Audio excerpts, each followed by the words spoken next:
The marble steps are cold beneath Elena Bennett's feet.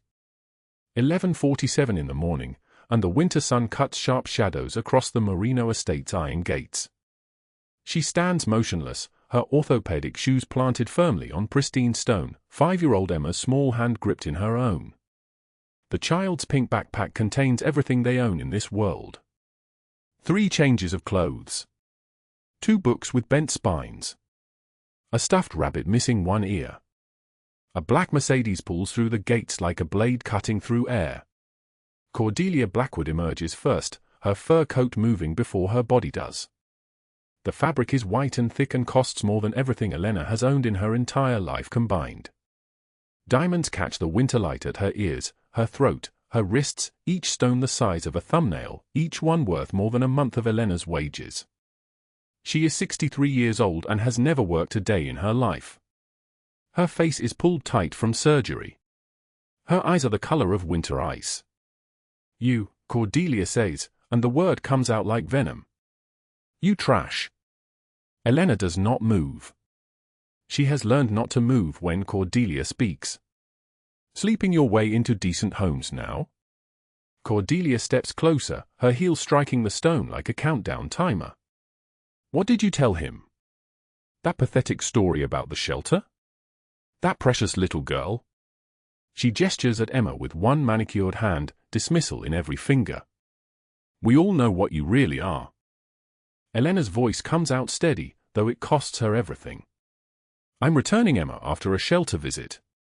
That's all. I'll leave now." She tries to turn, tries to move Emma toward the gates. Cordelia's hand cracks across Elena's face with such force that the sound echoes off the stone walls surrounding them. It bounces back like an accusation. Like an echo that refuses to die. Elena stumbles. Tastes copper. Tastes blood. Her vision blurs for a moment, and she pulls Emma close, positioning the child behind her body, a shield made of her own flesh. She does not cry. She stopped crying somewhere around the 3rd time Tyler broke her arm. "Pathetic," Cordelia whispers, and she walks back toward her car without looking at them again. In the security room 3 stories above the marble steps, Salvatore Marino's hand freezes halfway to his coffee cup. His eyes, dark as a storm that has not yet broken, never leave the monitor. The footage is crystal clear. The angle is perfect. He watches Elena's face snap sideways. Watches her pull the small child close. Watches the mother position herself between danger and innocence. Tony stands to his left, broad-shouldered and scarred, a lieutenant who has served Salvatore for 18 years. Theo stands to his right, younger, sharper, the kind of man who remembers every debt owed and every score unsettled. They exchange a look, the briefest flicker of confusion, because they have never seen their boss's expression shift like this. Not in 15 years. Not once. Salvatore sets down his coffee cup with a sound like a judge's gavel. "Who is the woman?" he asks. His voice is deep and solid like an oath. It fills the room the way thunder fills a sky. "Unknown, sir," Tony says. "The girl has been in the system for 3 weeks. Our investigators found her at the youth shelter on Hanover Street. And the woman who hits her? Cordelia Blackwood. 63. Wealthy family, Boston old money. She's connected to. I do not care about her connections." Salvatore leans forward. "I care about the one being hit. The woman. I want to know everything. Her name. Her history. Why she was at the shelter. Everything." What Salvatore does not yet understand is that the exhausted woman on those marble steps, the one with hollow eyes and calloused hands and a face so thin it looks like it might shatter, has been protecting Emma for 3 weeks. Bathing away the marks. Teaching her to smile. Whispering promises in the darkness that someone, someday, might come. Meanwhile, across the city in a diner that smells like burned coffee and grease, Elena Bennett slides into her shift at 3:22 in the morning. The digital clock on the wall glows green in the darkness. She counts $17 on the counter, tips from the graveyard shift 2 days ago. Her orthopedic shoes throb. Her face still aches where Cordelia's hand landed.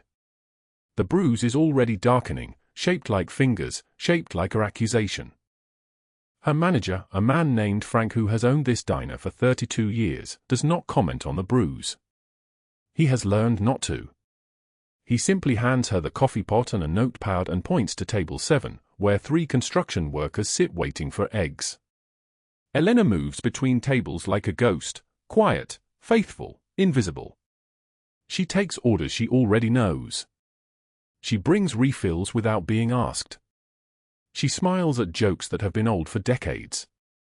The customers tip poorly because they have always tipped poorly, because they sense in her something small and broken that makes them feel like they can afford cruelty. At 3:47 in the morning, a text message arrives on her phone. The number is blocked. The message is 7 words long, found you. 7 days. $300,000 or I take Emma. Her hands go numb. The coffee pot slips. Shatters on the floor in a chaos of glass and brown liquid spreading across the checkered tiles like a map of everything breaking apart at once. Frank appears beside her. You okay? Elena does not answer because there is no answer. $300,000. In 7 days. From a woman who counts $17 as her entire wealth. A woman who works doubles and triples and still cannot catch up. A woman who has already lost a husband to violence and a daughter to foster care and almost lost her mind to a man named Tyler Brennan, the man who sent that message, the man who found her again, the man whose threats have grown bolder with every passing week. Tyler Brennan is 39 years old, and he has not worked in 5 years because he does not need to work. His mother, Cordelia, maintains a trust fund that ensures he will never need anything. She maintains his legal fees when the allegations surface. She maintains his credibility in the community. She maintains her story, that Elena was a liar, that she threw herself downstairs, that she imagined the broken bones and the concussions and the nights when he held her face underwater in the bathtub and whispered, "You will never leave me." Elena closes her eyes. Opens them. Finishes her shift because there is no other choice. Because the diner pays $240 per week, and she needs every dollar. At 5:43 in the morning, the sun begins to rise over Boston. The sky turns from black to gray to a pale orange that feels like a lie, like beauty stretched over something rotten underneath. Elena takes the bus to the youth shelter on Hanover Street, the same shelter where she volunteers 3 afternoons a week, the same shelter where she found Emma 3 weeks ago, huddled in the corner of the laundry room with bruises that mapped out a geography of pain. Emma is 5 years old. Emma has not spoken a single word since the day Elena met her. But Emma looks at Elena's face with eyes that know exactly what hands feel like. Hands that hurt. "Hi, baby," Elena whispers, and Emma reaches for her. Just reaches. That is all. Just the reaching. It breaks Elena's heart into pieces she cannot reassemble. She holds Emma against her chest. Feels the small heart beating. Feels the thin shoulders shaking. And she knows with absolute certainty that she will find $300,000. She does not know how. She does not know where.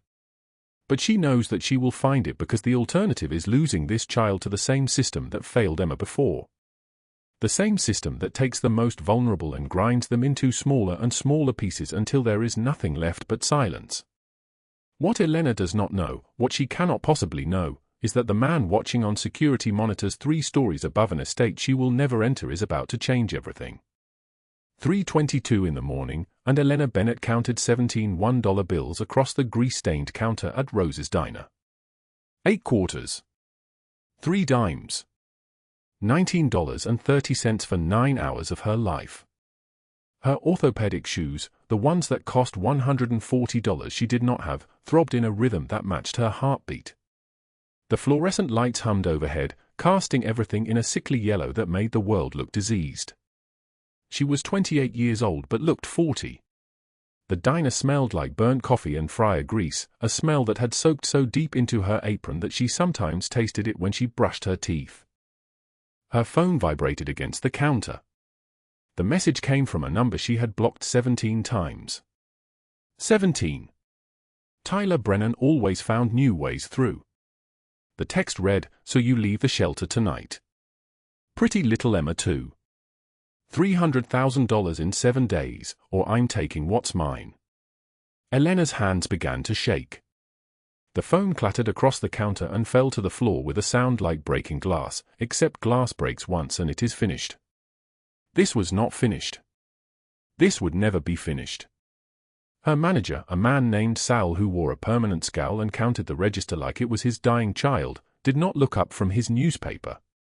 Around Elena, the late-night diner hummed with the low murmur of insomniacs and night shift workers, people like her, people with no other choice, people counting the hours until morning came and took a piece of them they would never get back.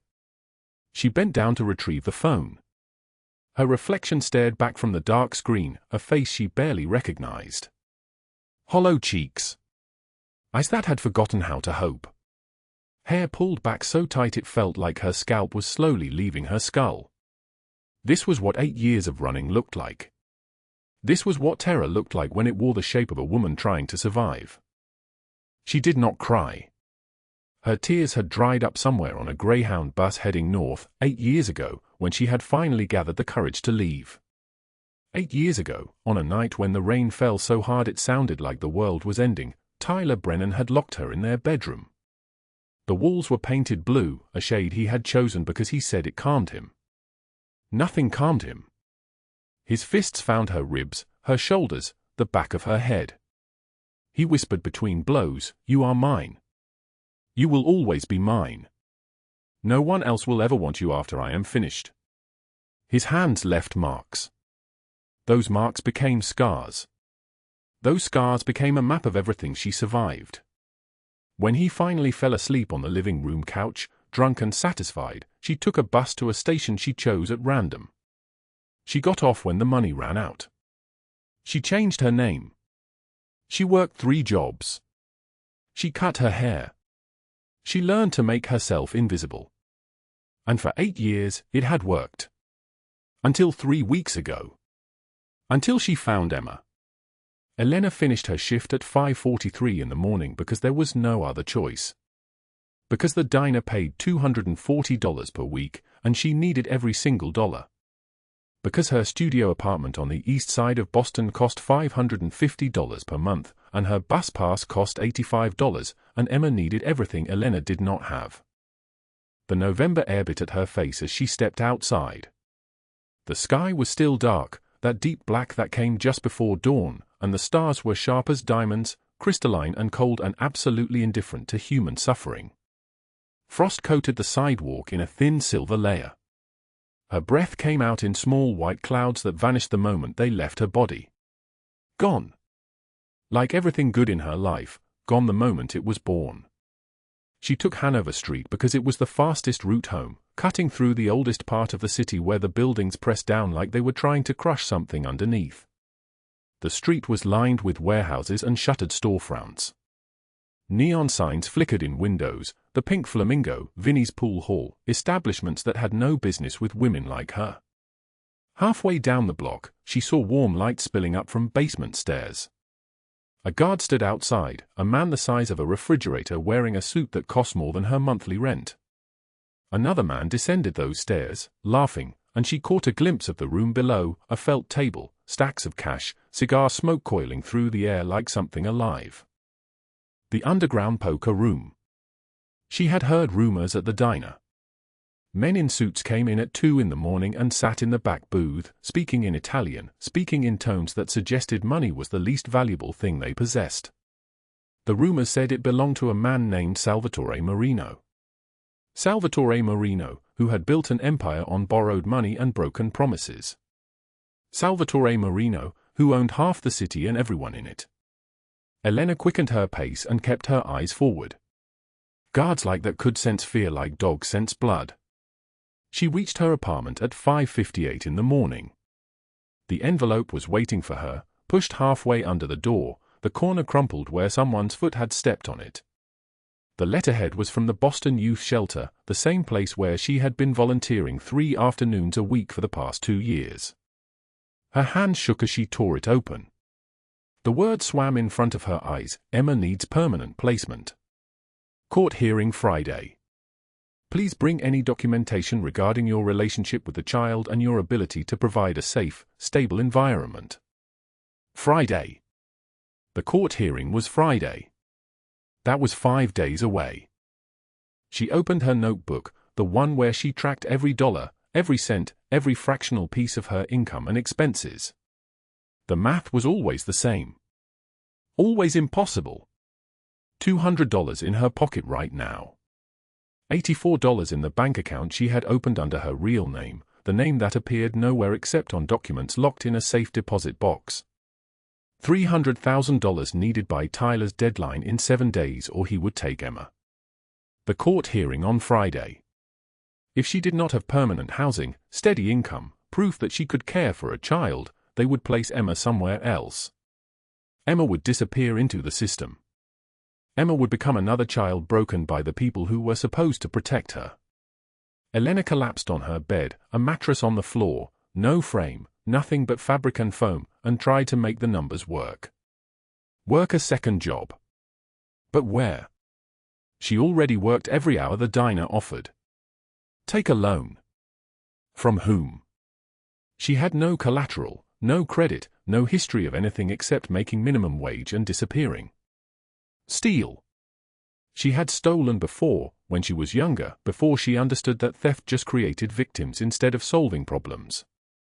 She pulled out the photograph she kept hidden under her pillow. A man with kind eyes and a lopsided smile. Michael Bennett, the man who had married her when she was broken, who had asked no questions about her scars, who had simply said, "I will love all of you, even the parts you are afraid to show me." He was dead now. Dead for 3 years, a heart attack in his sleep, just stopped beating one night and never started again. She had kept his last name, the one good thing he had left her besides the memory of what it felt like to be safe. But his photograph did not pay rent. It did not buy food. It did not protect children from monsters. At 6:15 in the morning, her phone buzzed again. A different number this time. Another text from Tyler. "I saw where you live now. Nice place. Sad that Emma will have to see it burn." Elena turned off her phone.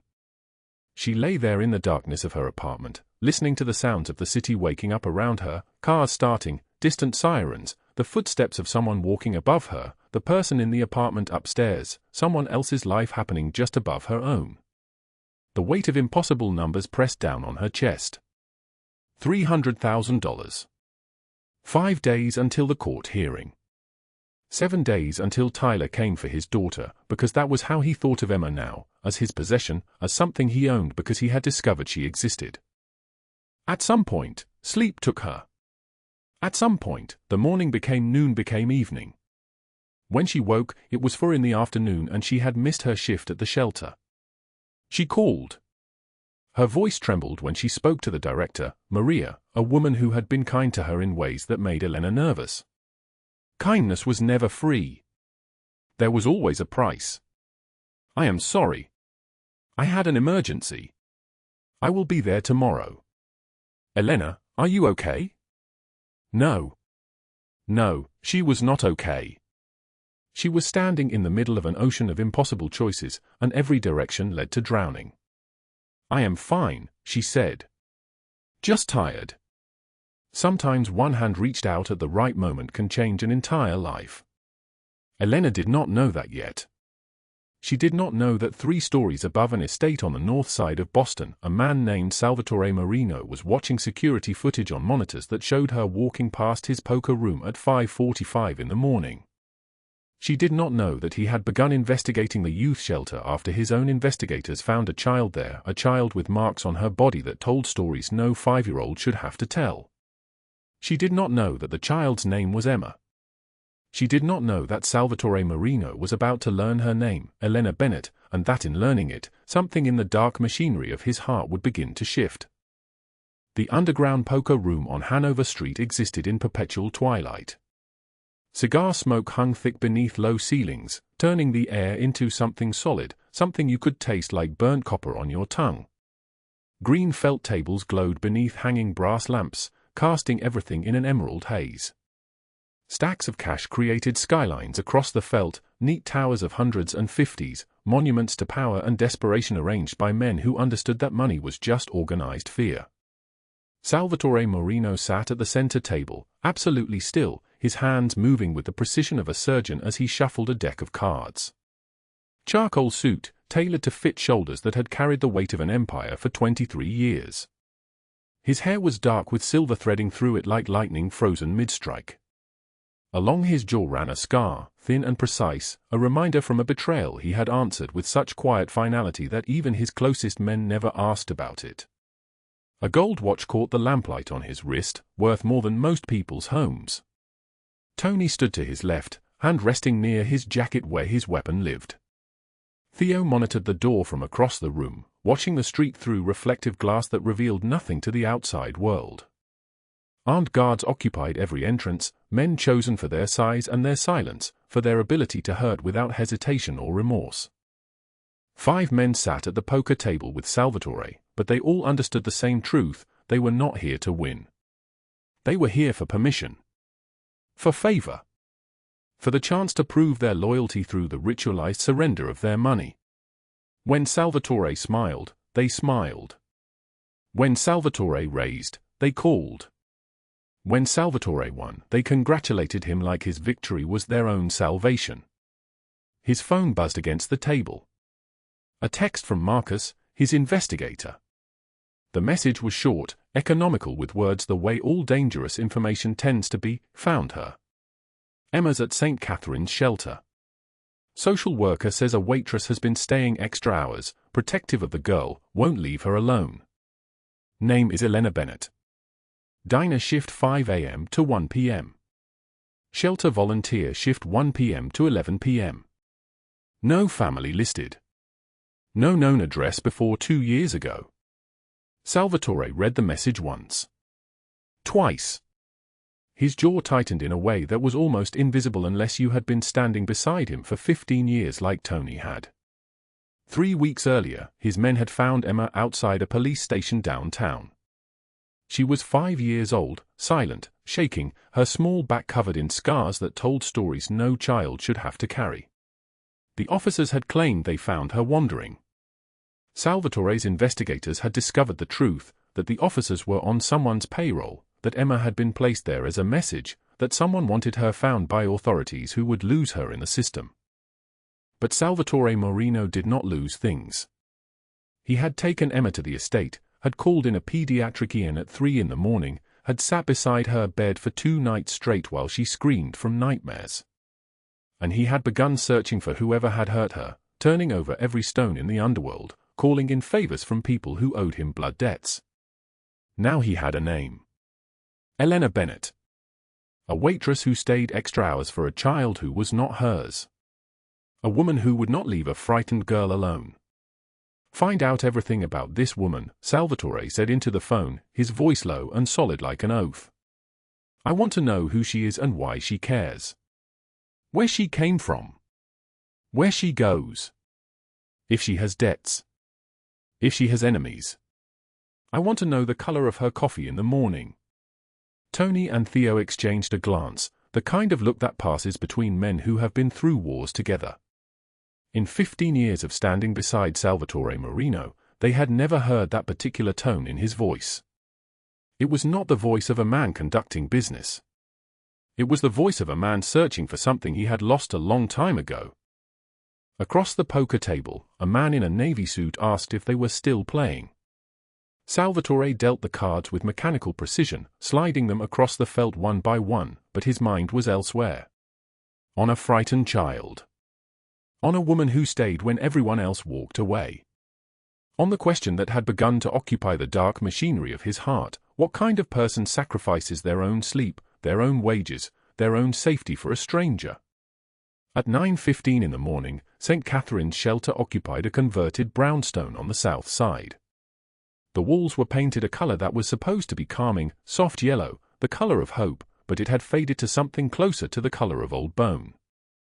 Elena Bennett pushed through the front doors carrying a paper bag that was still warm, still releasing the smell of butter and chocolate and something close to love. Emma found her in the hallway before anyone else could. The child was 5 years old, small for her age, with dark eyes that held centuries of fear. She ran toward Elena with her arms outstretched, and Elena knelt without hesitation, letting the girl collide with her body and wrap around her like she was the only solid thing in a drowning world.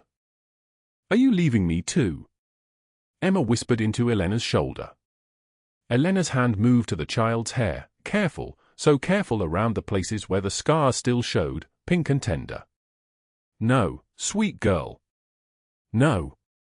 I promise you. I will never leave you." The shelter director, Mrs. Palmer, found them in that position, kneeling in the hallway, a woman in a stained waitress uniform holding a child like she was precious cargo. Mrs. Palmer's face carried the particular exhaustion of people who work in places where there is never enough of anything, not enough beds, not enough food, not enough love, not enough hands to hold all the broken children. "Elena," Mrs. Palmer said quietly. "Can I speak with you?" Elena held Emma another moment, then stood, taking the child's hand and leading her to the small living room where the older kids watched a television with no sound. She knelt again, eye level with Emma, and handed her the paper bag. "Chocolate chip pancakes," Elena said. "Made them special, just for you." Emma opened the bag, and for the first time in weeks, something close to a smile crossed her face. Mrs. Palmer waited until Elena joined her in the kitchen before she spoke. Her voice was very small, very careful, like she was delivering news of a death. "The girl's family found her," Mrs. Palmer said. "Her father. His name is Salvatore Marino. Do you know that name?" Elena's blood did not move. The words arrived but did not register at first. Salvatore Marino. Everyone in Boston knew that name. It was whispered in diner kitchens and dark bars, invoked like a prayer or a curse depending on what you needed from the world. "He is coming at noon," Mrs. Palmer continued. "He is taking Emma. You should say goodbye." Elena spent the next 3 hours with Emma as if she was trying to pour her entire soul into the child's body, as if love could be transmitted like a transfusion, as if she could leave enough of herself behind to keep the girl safe. They read books, simple stories about animals and friendship. They colored pictures, Elena guiding the small hand, teaching the child to stay inside the lines. She brushed Emma's hair with a patience that bordered on sacred. The child's scars were healing, but they would never disappear. Scars never did.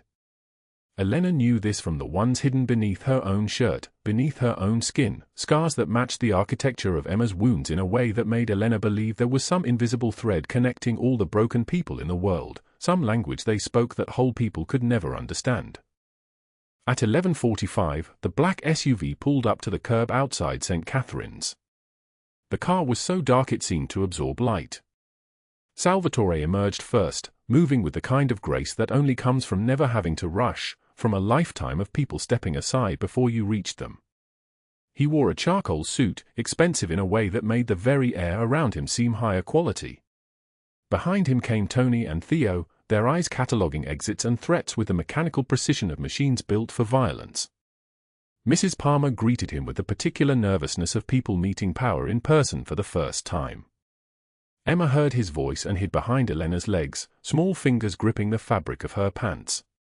Salvatore saw his daughter, and something shifted in his face, a softening, brief as a heartbeat, before it hardened again into something more controlled. He moved toward Emma and, in a movement that would make Tony and Theo exchange shocked glances later, he knelt. Not stood. Not gestured. Knelt, so that his eyes were level with hers. "Emma," he said, his voice gentle in a way that seemed impossible coming from a man built like a weapon. "It is time to come home." Emma shook her head. Her small fingers gripped Elena's hand tighter. Elena spoke without thinking, her voice steady despite the terror moving through her like electricity. "She is scared. Give her time." Salvatore's eyes rose to meet Elena's, and she felt the weight of his attention like a physical thing, like standing too close to a fire. She saw then what the underworld saw, the intelligence, the control, the absolute certainty that he could destroy anything in front of him and sleep well that night. But she also saw something else, something that flickered for just a moment before the mask came back: loneliness.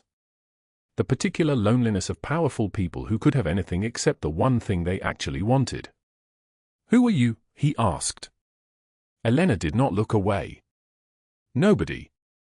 Just someone who cares." The waiting room of the diner across the street smelled like burnt coffee and bacon grease. A booth in the back corner, red vinyl cracked with age, scarred by 1,000 cups and conversations. Elena and Emma sat on one side, the small child between Elena's arm and the wall. Salvatore sat across from them, with Tony and Theo stationed by the door like bookends holding a dangerous story in place.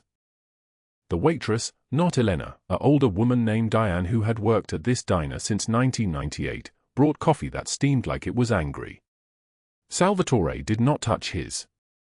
His hands rested flat on the table, and Elena noticed that they were scarred, that his knuckles bore the kind of marks that came from violence. "How do you know my daughter?" Salvatore asked. Elena's voice did not shake. 3 weeks ago, she appeared at the shelter. Silent. Shaking. There were marks on her back, and everyone was too busy to sit with her.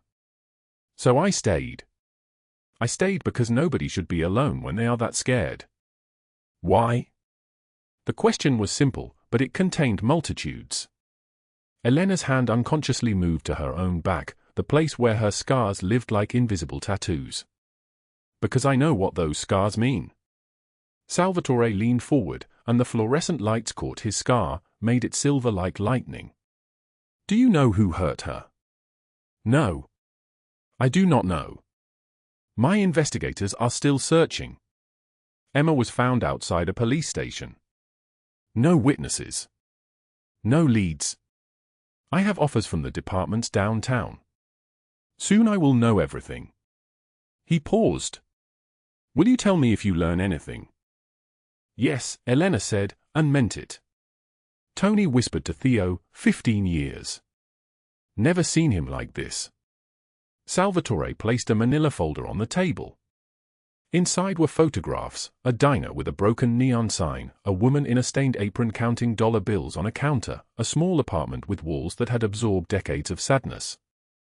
Elena's life, catalogued by men paid to see everything. $5,000, Salvatore said. For your time with Emma. Elena shook her head. 10,000. No. Why would you help me? I am nobody. The words hung in the air. Salvatore leaned back, studying her the way a general studies a battlefield. You are the person my daughter trusts. That makes you somebody. He slid another photograph across the table. It was her late husband, Michael, taken years before, when his smile still reached his eyes. Elena's breath caught. What do you need? Salvatore asked. Elena almost laughed. The sound that came out was something between a sob and a scream held in her throat. $300,000 in 7 days. Can you make miracles? The booth went silent. Even Emma stopped eating her pancakes. Salvatore did not blink. Yes. What is the debt? Before Elena could answer, her phone buzzed against the table. One text message, from a number she had blocked 6 times, Tyler. The message contained a photograph, Elena walking through iron gates, Emma beside her, the Marino estate rising behind them like a fortress. And beneath the photograph, words written in a voice that had haunted her nightmares for 2 years, found your new friends. This just got interesting. The marble steps of the Marino estate stretched like a runway to hell. Frost caught the morning light, tiny diamonds of ice that gleamed indifferent to the storm about to break across them. Elena Bennett stood frozen between 2 monsters, her orthopedic shoes aching, her split lip throbbing where Cordelia Blackwood's hand had connected 10 seconds earlier. The taste of blood filled her mouth. Metallic. Final. She had $200 in her pocket. Tyler Brennan's fingers dug into her arm, nails cutting into old bruises, reopening wounds that never quite healed. His breath came hot and sharp against her ear, reeking of coffee and cigarettes and the particular stench of a man who believed himself untouchable. I asked you a question, Elena. $300,000. Now. Or I'm taking Emma, and I'll do to her what I did to you. The words landed like a blade through her heart. Emma's small hand gripped Elena's sleeve. One small squeeze. The child who had learned to trust again, who had started to smile at breakfast, who had stopped flinching at sudden movements. This girl who belonged to neither of them but to both of them now. Elena closed her eyes. She could feel the cold burning her lungs, feel the weight of impossibility crushing down like the lid of a coffin being sealed. The mathematics were simple and devastating. $200 against $300,000. 8 years of running against one man's obsession. Her back scars ached where they always ached, a map of every time she had failed to disappear fast enough. But Emma squeezed her hand again. Elena opened her eyes. Not today. Not to this child. Not anymore. She looked Tyler dead in the face. Straight into the eyes that had watched her suffer and called it love. No. The word hung frozen in the air between them like a blade wrapped in ice. Tyler's expression twisted into something beyond rage. His hand rose. His fingers curled into a fist. The winter sun glinted off his wedding ring, the gold catching light like a weapon. Then Salvatore's voice cut through everything, and the world stopped turning. Remove your hand or lose it. Salvatore Marino stood in the doorway of his own home, flanked by 12 men dressed in black suits that cost more than Elena's annual salary. All armed. All watching. His face was carved from stone, but his eyes burned with something that made grown men step backward. He descended the steps slowly, each movement controlled, deliberate, a general surveying a battlefield where the outcome had already been decided. Tony and Theo moved first, their precision surgical. They separated Tyler and Cordelia from Elena and Emma with the efficiency of men who had done this 100 times before. Tyler tried to wrest free, but Theo was faster, stronger, and infinitely more practiced at handling men who thought they had leverage. You don't know who you're dealing with, Tyler spat, his voice cracking. I have cops, I have lawyers, I have connections that. Nothing, Salvatore finished. His voice dropped lower, and somehow that made it more lethal. You have nothing I cannot take away. He turned his gaze to Cordelia Blackwood, and the woman's shrill laughter died in her throat. She stood in her fur coat, her hair perfectly arranged, her diamonds catching the pale Boston sunlight. A woman accustomed to power through wealth and social standing. A woman who had never met someone whose power came from something deeper, colder, more absolute. And you, Salvatore continued, his voice never rising. You struck someone under my protection. On my property. In front of my daughter. Cordelia's laugh returned, sharper now, tinged with hysteria. Protection? This trash? Salvatore, darling, I'm doing you a favor. She's a nobody, a diner waitress who thinks she can. Who saved my daughter when no one else would, Salvatore interrupted, the words cutting like a knife through butter. Who stayed when she had every reason to run? Who you just assaulted on my property? He did not raise his voice. He did not need to. Who carries more strength in her smallest finger than you carry in your entire body? The 12 men in black formed a perimeter, closing in with the precision of a noose tightening. Tony made a phone call, spoke 3 words into his earpiece, bring the files. Elena felt Emma's hand still gripping her sleeve.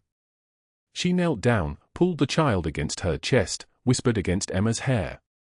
Close your eyes, baby. Close your eyes and count to 10. Emma nodded and buried her face in Elena's shoulder, counting in that small serious voice. 1. 2. 3. Tyler tried to run. His instinct was always to run, Elena knew this from 8 years of being hunted. He bolted for the gate, but Theo caught him before he traveled 3 meters, one hand on his collar, one hand on his wrist, and Tyler crumpled like a marionette with its strings cut. He hit the frosted marble on his knees, trembling like a cornered animal, his bravado vaporizing in the cold air. Please, please, I didn't mean, the money isn't for me, it's business, I can explain, I have people who. I know exactly what you have, Salvatore said. He did not touch Tyler.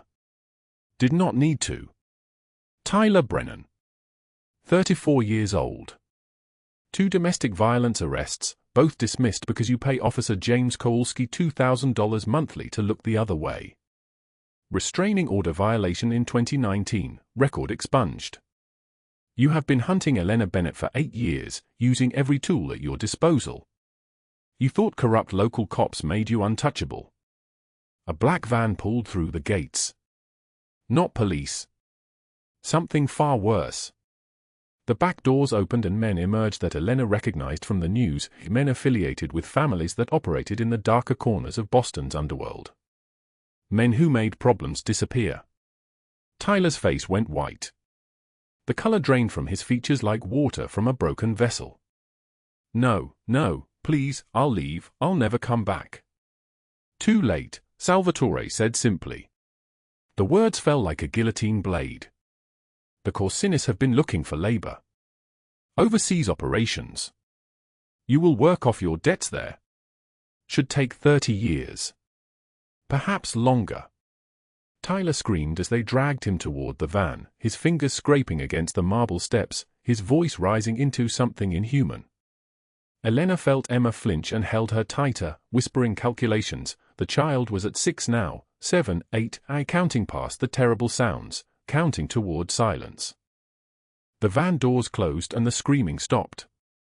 For a moment, the only sound was the wind moving through the bare branches of the estate's ancient oak trees. The trees that had stood here for 200 years. The trees that had witnessed Boston's rise from settlement to city, from innocence to complexity. Cordelia Blackwood stood alone now, her Mercedes still idling at the foot of the drive. She smoothed her fur coat with trembling hands, forced a smile that looked like a grimace. Salvatore, there has been a misunderstanding. My son has problems, yes, but I am not involved in his. Wire fraud, Salvatore interrupted. Marcus, his investigator, stepped forward with file folders that looked thick enough to be a book. Cordelia Blackwood. You have been helping Tyler access Elena's bank accounts using falsified power of attorney documents. $47,000 stolen over 8 years. Small amounts each time. Untraceable. Or so you believed. Cordelia's smile fractured like ice under spring thaw. You cannot prove. The FBI can, Salvatore said. 3 black sedans pulled through the gates. Federal agents emerged, badges gleaming silver in the winter light. Cordelia's face drained of all remaining color, leaving her makeup to sit on her skin like a tragic mask. They approached with handcuffs already drawn, already speaking the words that would reshape her entire existence. Mrs. Blackwood, you are under arrest for wire fraud, identity theft, and conspiracy. She turned to Salvatore, and for the first time, Elena saw something like desperation crack through the woman's carefully constructed facade. You called the FBI? Do you know who I am? My husband is. Filing for divorce, Salvatore finished. He received a very detailed dossier this morning. Your assets are frozen. Your club memberships are revoked. The society pages will have an interesting story tomorrow. Cordelia lunged at Elena, but the agents caught her before she traveled a meter. Her screaming filled the morning air, obscenities and threats and the particular rage of a woman watching her world collapse in real time. You ruined my son. You trash, you nobody, you. The handcuffs clicked shut around her wrists. The agents read her Miranda rights as they walked her toward the sedan, and Elena watched through the car window as Cordelia's face appeared, mouth open, mascara running, a woman who had orchestrated public humiliations now being documented by security cameras for her perp walk. The gates closed behind the sedans. Silence returned like a sigh. Elena stood on the marble steps, unable to process that both nightmares had just ended in under 10 minutes. 12 men in black suits. 3 phone calls. Files that represented 8 years of investigation. And suddenly the weight she had carried for 8 years was gone. Simply gone. Like smoke dispersing into nothing. Salvatore turned to her, and his expression shifted from the stone general into something gentler, something that made Elena's knees weaken. "Emma is safe now," he said. "You are safe now?" Emma lifted her head from Elena's shoulder, looked at this man who had just erased her nightmares from existence. "Does this mean Vivi does not have to leave?" Her small voice carried the weight of every uncertainty a child should never have to carry. Salvatore knelt down so his eyes were level with the child's. He was a man accustomed to commanding rooms, to moving empires with a gesture, but here on the frosted marble he became something else. He became a man soothing a lost child. "No," he said. "Vivi does not have to leave." Emma considered this. She looked at Elena, then back at Salvatore. Then she wrapped her arms around his neck. It was the first time Elena had ever seen this girl trust a man this way. The first time she had reached out with anything but caution. Salvatore's arms came around the child, and Elena saw his eyes close. For a moment, just a moment, this powerful man allowed himself to feel something so tender it bordered on breaking. Tony and Theo watched from a respectful distance. Marco exchanged a look with Enzo that neither had seen in 15 years. In 15 years of working for Salvatore Marino, they had never witnessed him on his knees before a child. Had never seen his hand shake slightly as he held her. Elena understood in that moment what she had suspected for weeks. What had been building since the night he first looked at her in the diner booth and saw not a nobody but a woman worth protecting. She understood that sometimes one hand reached out at the right moment can change an entire life. That night, Elena sat in the guest room of the Marino estate with her hands trembling so badly she could barely hold the pen. The room was larger than any apartment she had ever lived in. Floor-to-ceiling windows faced the Boston skyline, lights glittering like fallen stars against the black sky. Emma slept down the hall in a princess bedroom with a canopy bed and stuffed animals lining the shelves. Safe. Finally safe. Elena pulled out hotel stationery from the desk drawer and began to write. "Salvatore, by the time you read this, I'll be gone." The pen scratched across the paper, each word a small act of surrender. She wrote about the 8 years Tyler had hunted her, the way his fists had felt like judgment, the night she had slept in her car with the doors locked and still heard his footsteps. She wrote about Cordelia's cruelty at the diner, how the woman had orchestrated public humiliations like they were performance art, how she had whispered poison into other customers' ears until Elena became invisible and despised simultaneously. She wrote about Emma. Finding her at the shelter with scars running in every direction like a map of hell. Looking into that child's terrified eyes and seeing her own past staring back. She wrote, "I recognized myself in her brokenness, and I knew I had to protect her the way no one protected me." She wrote, "You gave me justice, Salvatore. You erased the nightmares. But I cannot stay. Your world is dangerous, and I bring nothing but trouble. Emma needs stability, not a broken waitress who will drag her into darkness. I am nobody. I have always been nobody. Thank you for seeing me differently, even if only for a moment." She signed her name and set the pen down. The clock on the nightstand read 1:08 in the morning. Clear winter night. Stars sharp as diamonds punched through the darkness. Frost crystallized on the windows like tiny daggers. Elena packed her single backpack methodically. The worn blue sweater. The photograph of her late husband in its cracked frame. The $200 she had managed to save, all the money she possessed in this world. She took one last look at Emma sleeping in the princess bed, her small face peaceful in a way Elena had never seen before, and she walked downstairs. Salvatore sat in the dark library. A single lamp cast shadows across his face, aging him, hollowing his features. A glass of whiskey sat untouched on the mahogany table beside him. The moment he heard her footstep, his head lifted. He was holding the letter. "Going somewhere." His voice came out like gravel scraped across stone. Elena froze. The letter trembled in his hands. He had come to check on her, she understood this instantly, had found it on the desk and read every word while she was saying goodbye to the child. His dark eyes, those eyes that could command empires, now burned with something Elena could not name. "You read it," she whispered. "Every word." He stood, the letter falling to his side. He crossed to her slowly, each step deliberate, stopping 3 feet away as if respecting a boundary he had learned to maintain. You wrote that you bring nothing but trouble. That you are nobody. Elena's eyes burned. I am. You know I am. A waitress with $17 counted out on a diner counter at 3:22 in the morning, Salvatore said. His voice had changed, roughened with something rawer than anger. A woman who walked past my poker room instead of stealing from it. A woman who looked at my daughter's scars and saw a child worth saving instead of a liability. You think that is nothing?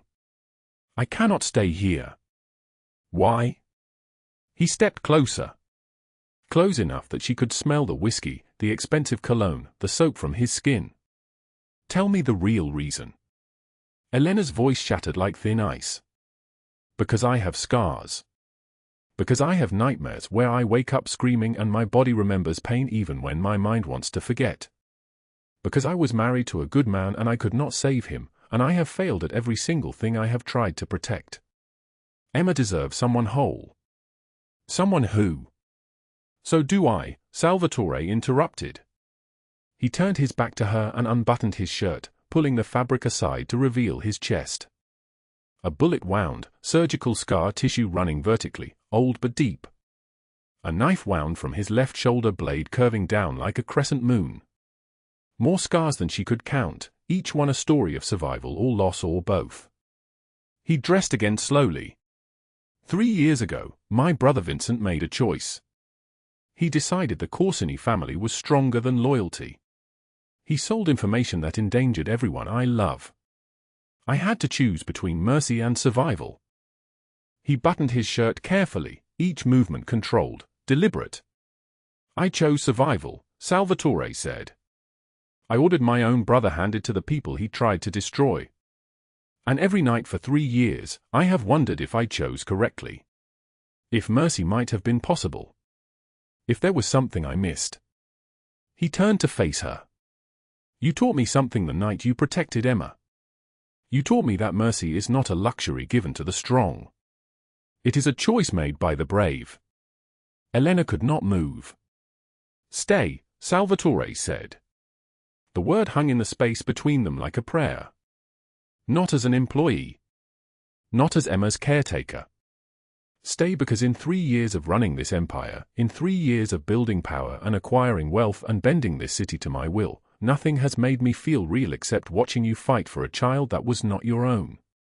Stay because I have seen your broken pieces, and I recognize mine in them. He held out his hand. Not commanding. Not the gesture of a man accustomed to obedience. Asking. Elena looked at his open palm.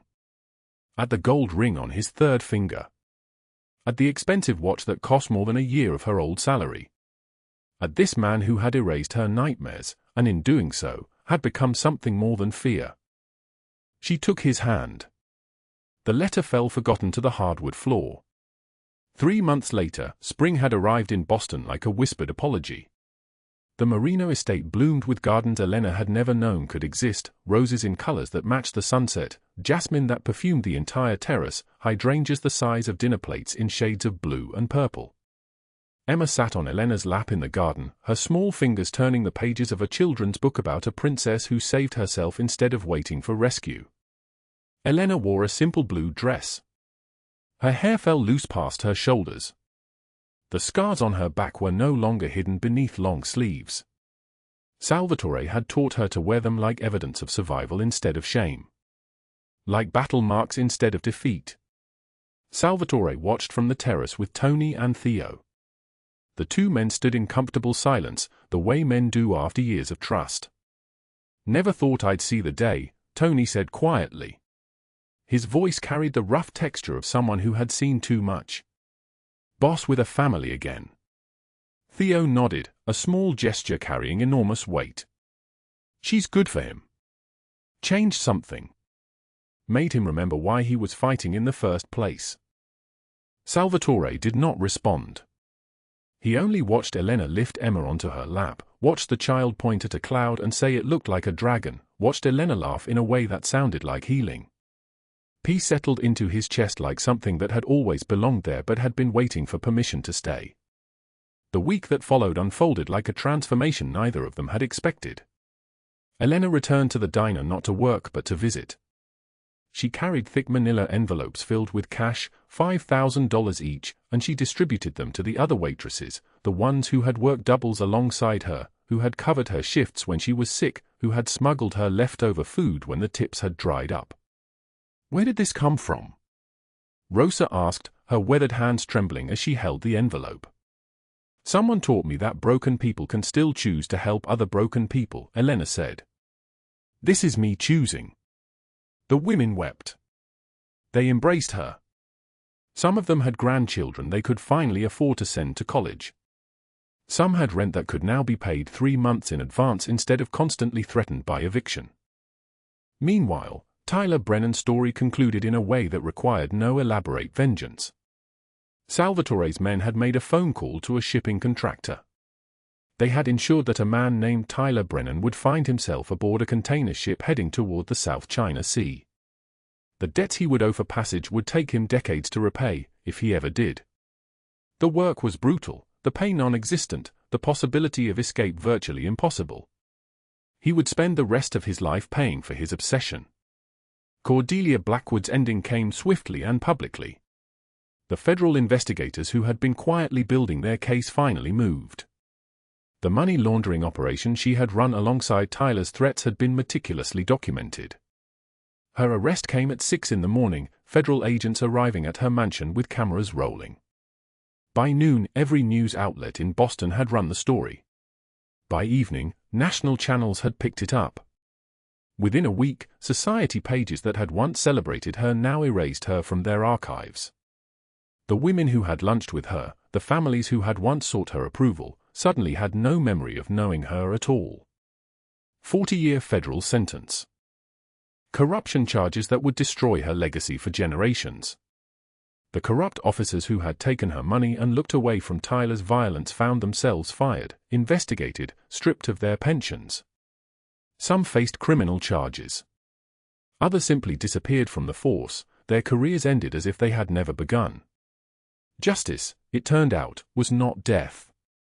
Death would have been too quick, too easy, too merciful for people who had orchestrated years of cruelty. Emma no longer had nightmares.